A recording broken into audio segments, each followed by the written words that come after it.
Mummies in the Morning by Mary Pope Osborne.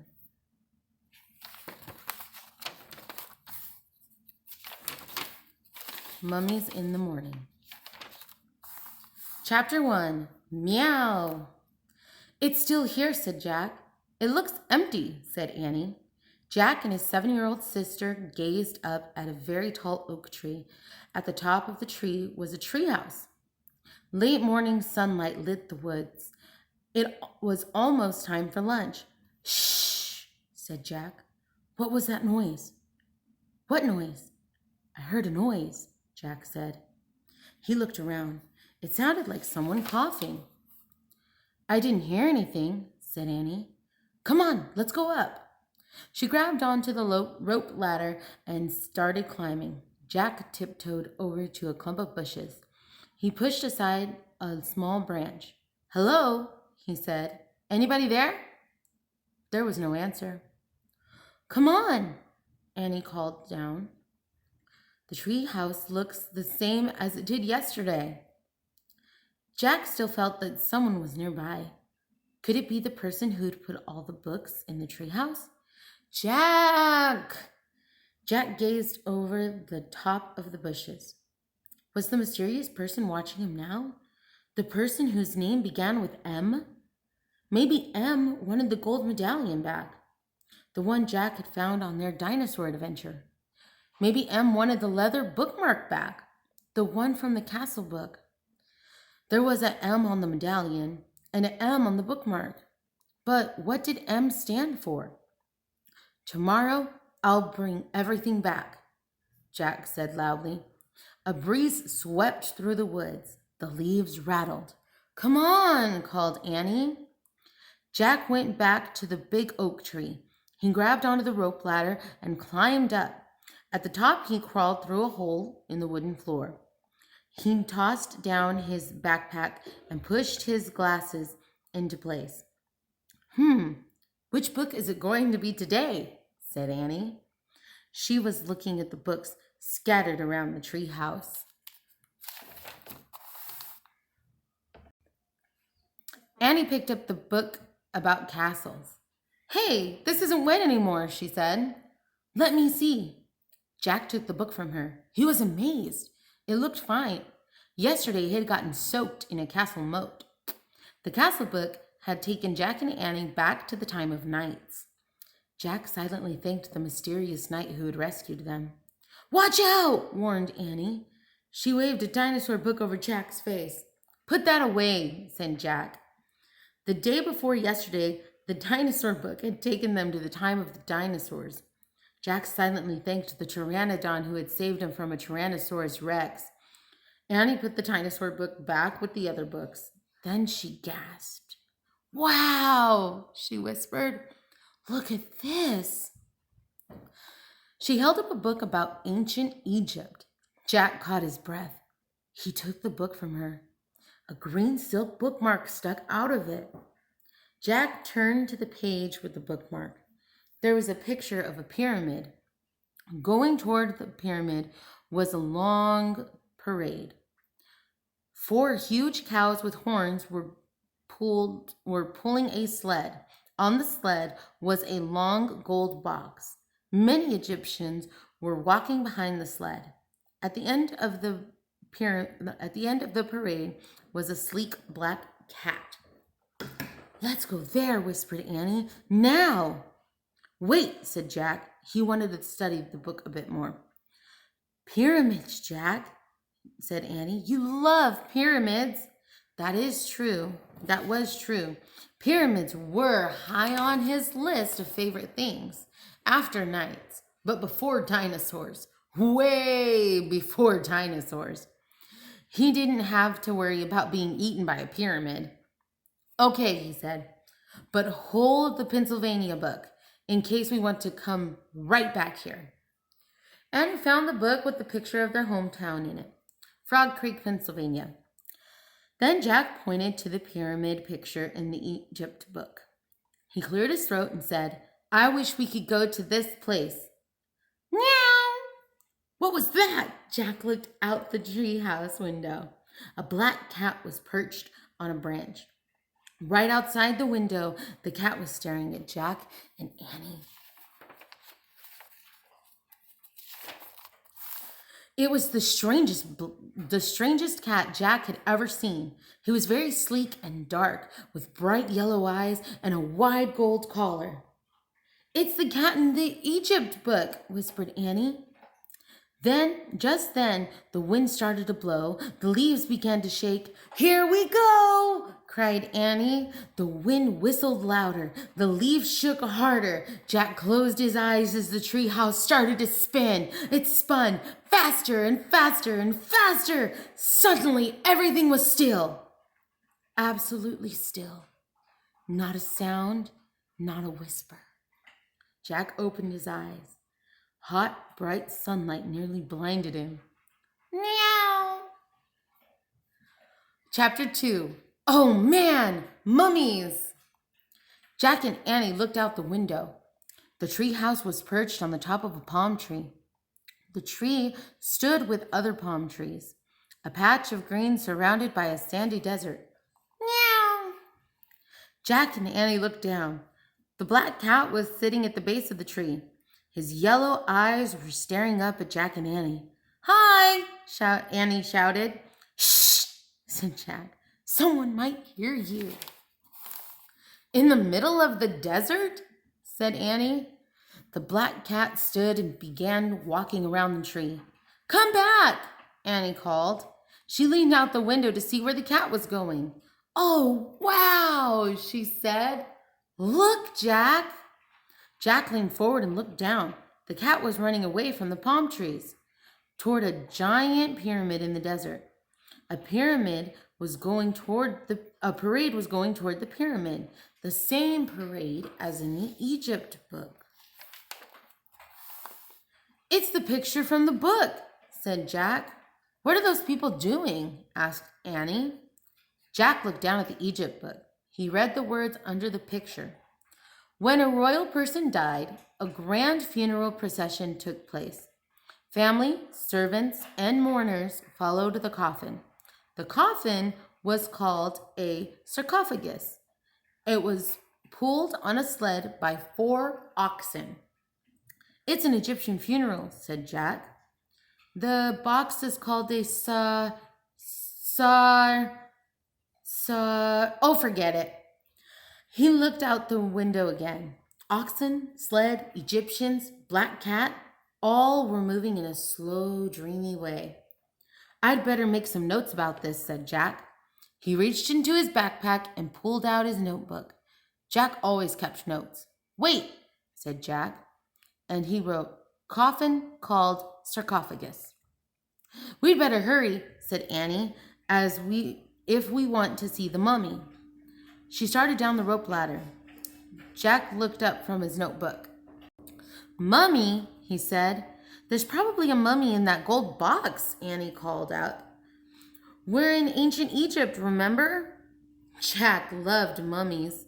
He put down his pencil. "Goodbye, Jack," called Annie. "Wait," Jack called. "Mummies!" Annie shouted. "Oh, man," said Jack weakly. "Mummies!" She sure knew how to get to him. Jack shoved his notebook and the Egypt book into his pack. Then he started down the ladder. When he got to the ground, he and Annie took off across the sand. As they ran, a strange thing happened. The closer they got to the parade, the harder it was to see it. Then, suddenly it was gone. The strange parade had disappeared, vanished. But the great stone pyramid was still there, towering above them. Panting, Jack looked around. What had happened? Where were the people? The oxen, the gold box, the cat? "They're gone," said Annie. "Where did they go?" said Jack. "Maybe they were ghosts," said Annie. "Don't be silly. There's no such thing as ghosts," said Jack. "It must have been a mirage." "A what?" "A mirage. It happens in the desert all the time," said Jack. "It looks like something's there, but it just turns out to be sunlight reflecting through heat." "How could sunlight look like people, a mummy box, and a bunch of cows?" said Annie. Jack frowned. Ghosts, she said. No way, said Jack. Look, Annie pointed at the pyramid. Near the base was the sleek black cat. He was standing alone. He was staring at Jack and Annie. He's no mirage, said Annie. The cat started to slink away. He walked along the base of the pyramid and slid around a corner. Where's he going? Said Jack. Let's find out, said Annie. They dashed around the corner just in time to see the cat disappear through a hole in the pyramid. Chapter 3. It's alive! Where did he go? Said Jack. He and Annie peeked through the hole. They saw a long hallway. Burning torches lit the walls. Dark shadows loomed. Let's go in, said Annie. Wait, said Jack. He pulled out the Egypt book and turned to the section about pyramids. He read the caption aloud. Pyramids are sometimes called houses of the dead. They were nearly all solid stone, except for the burial chambers deep inside. Wow, let's go there, to the burial chambers, said Annie. I bet a mummy's there. Jack took a deep breath. Then he stepped out of the hot, bright sunlight into the cool, dark pyramid. The hallway was silent. Floor, ceiling, walls, everything was stone. The floor slanted up from where they stood. We have to go farther inside, said Annie. Right, said Jack, but stay close behind. Stay close behind me. Don't talk. Don't. Go, just go, said Annie. She gave him a little push. Jack started up the slanting floor of the hallway. Where was the cat? The hallway went on and on. Wait, said Jack. I want to look at the book. He opened the Egypt book again. He held it below a torch on the wall. The book showed a picture of the inside of the chamber. The burial chamber is in the middle of the pyramid. See? Jack said. He pointed to the picture. It seems to be straight ahead. Jack tucked the book under his arm. Then they headed deeper into the pyramid. Soon the floor became flat. The air felt different, musty and stale. Jack opened the book again. I think we're almost at the burial chamber. See the picture? The hallway slants up. Then it gets flat. Then you come to the chamber. See? Look. Eee! A strange cry shot through the pyramid. Jack dropped the Egypt book. Out of the shadows flew a white figure. It swooshed toward them. A mummy! It's alive! Annie shouted. Chapter 4. Back from the Dead. Jack pulled Annie down. The white figure slowly moved swiftly past them, then disappeared into the shadows. A mummy, said Annie. Back from the dead.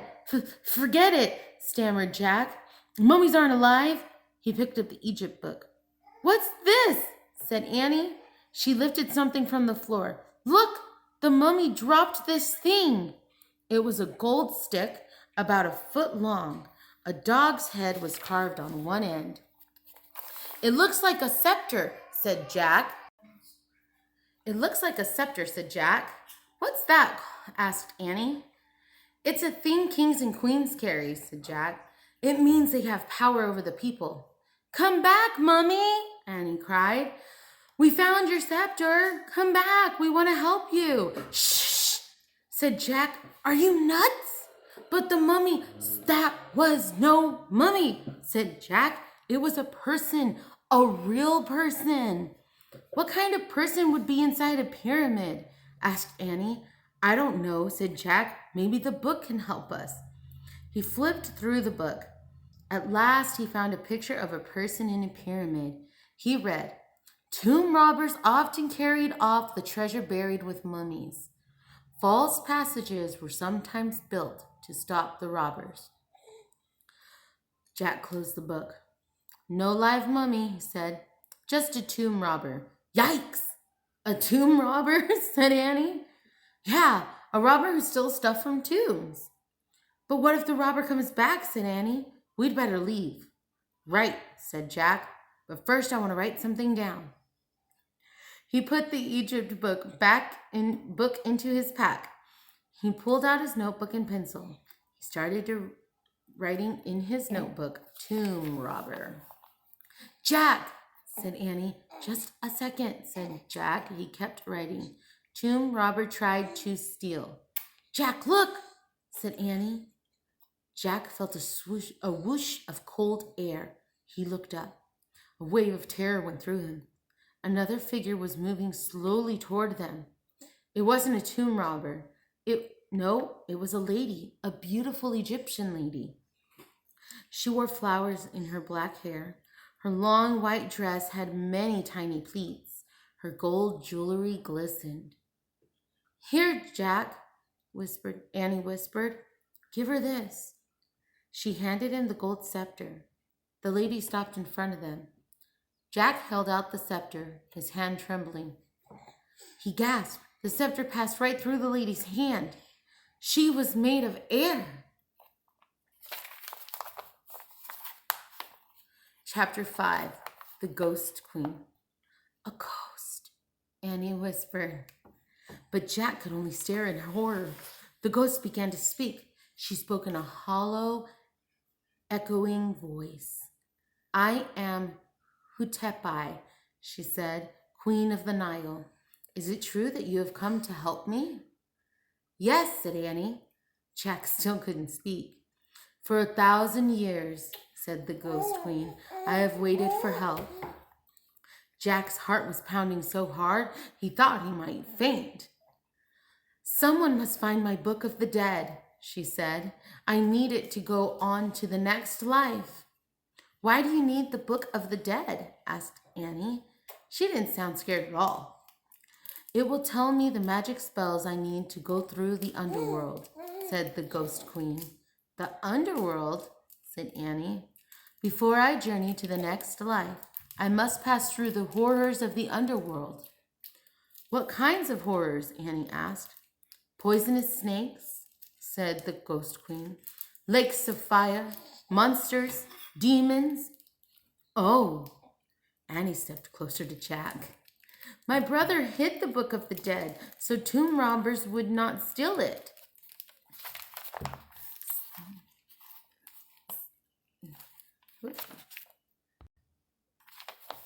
said the Ghost Queen.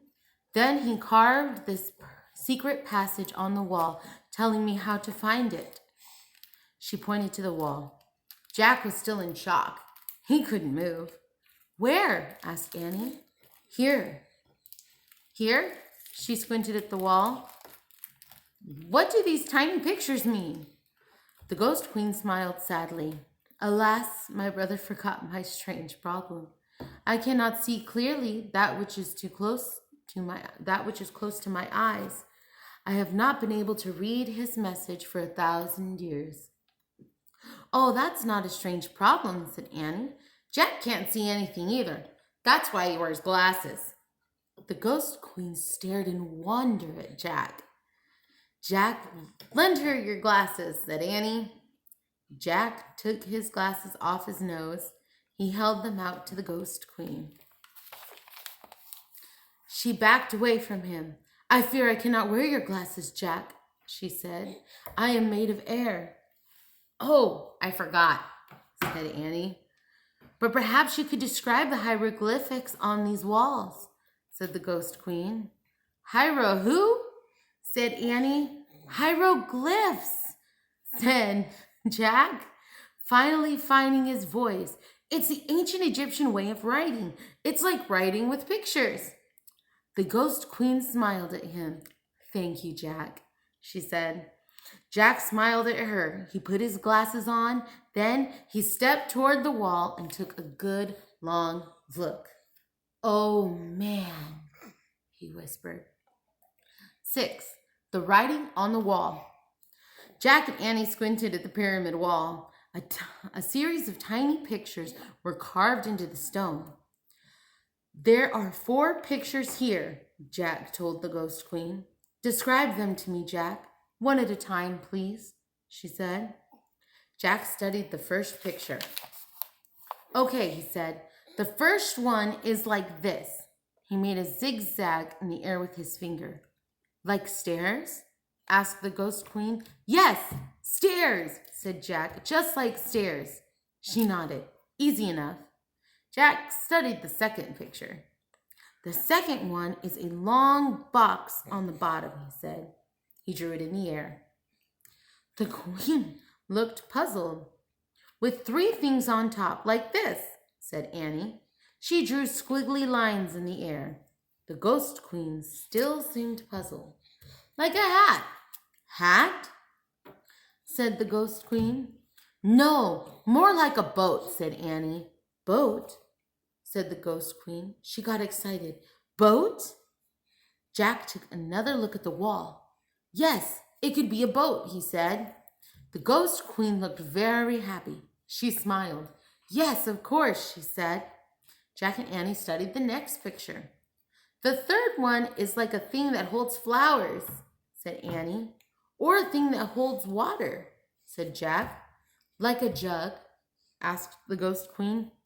Exactly, said Jack. Yes, a jug, said Annie. Jack and Annie studied the last picture. And the last one looks like a pole that droops, said Annie. Like a curved stick, said Jack, but one side is shorter than the other. The Ghost Queen looked puzzled. Wait, I'll draw it in one of my notebooks. In my notebook. Big, so you can see it. Jack took down the scepter and got out his pencil. He drew the hieroglyph.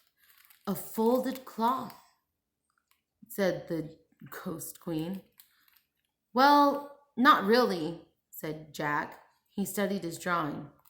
But that is the hieroglyph for a folded cloth, said the Ghost Queen. Well, okay, said Jack. He looked at the 4th hieroglyph again. He still couldn't see the folded cloth, unless it was like a towel hanging over a bathroom rod.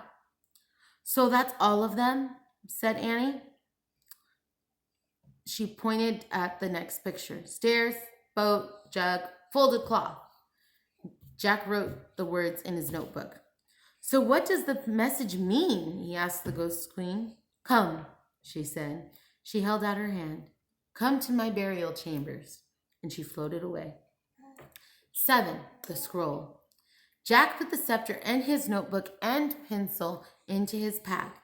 He and Annie followed the Ghost Queen deeper into the pyramid until they came to some stairs. The stairs, said Jack and Annie. The Ghost Queen floated up the stairs. Jack and Annie followed. The Ghost Queen floated right through a wooden door. Jack and Annie pushed on the door. It opened slowly. They stepped into a cold, drafty room. The Ghost Queen was nowhere in sight. Dim torchlight lit the huge room. It had a very high ceiling. On one side was a pile of tables, chairs, and musical instruments. On the other side of the room was a small wooden boat. The boat, said Jack. What's it doing inside Queen Utepi's pyramid? Asked Annie. Maybe it's supposed to carry her to the next life, said Jack. He and Annie went over to the boat. They looked inside it. The boat was filled with many things. Gold plates, painted cups, jeweled goblets, woven baskets, jewelry with blue stones, small wooden statues. Look, said Jack. He reached into the boat and lifted out a clay jug. The jug, said Annie. Jack looked inside the jug. Something's in here, he said. What is it? Asked Annie. Jack felt down inside the jug. It feels like a big napkin, he said. The folded cloth, said Annie. Jack reached into the jug and pulled out the folded cloth. It was wrapped around an ancient-looking scroll. Jack slowly unrolled the scroll. It was covered with wonderful hieroglyphs. The Book of the Dead, whispered Annie. We found it. We found her book. Oh, man. Jack traced his finger over the scroll. It felt like very old paper.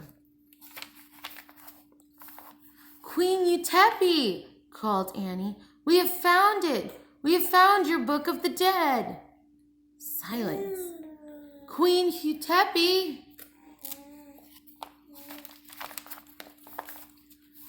Then another door on the other side of the chamber creaked open.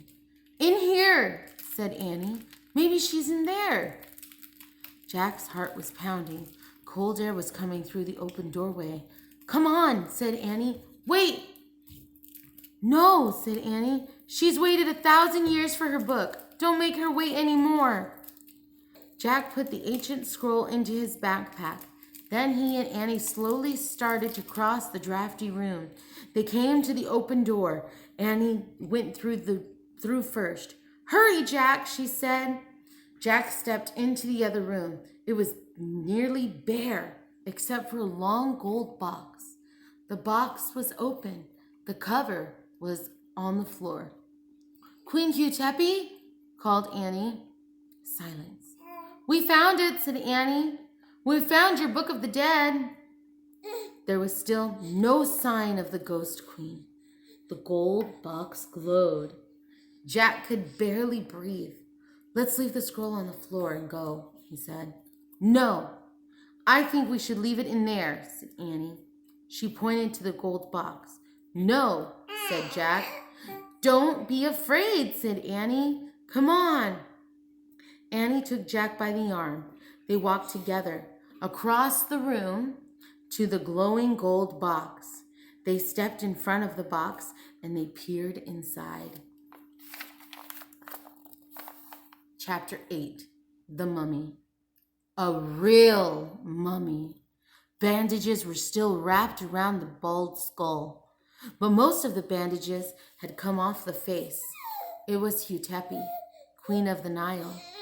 Her broken teeth were showing, her little wrinkled ears, her squashed nose, her withered flesh, her hollow eye sockets. Plus the rotting bandages on her body were coming off. You could see bones. Oh, gross, cried Annie. Let's go. No, said Jack. It's interesting. Forget it, said Annie. She started out of the room.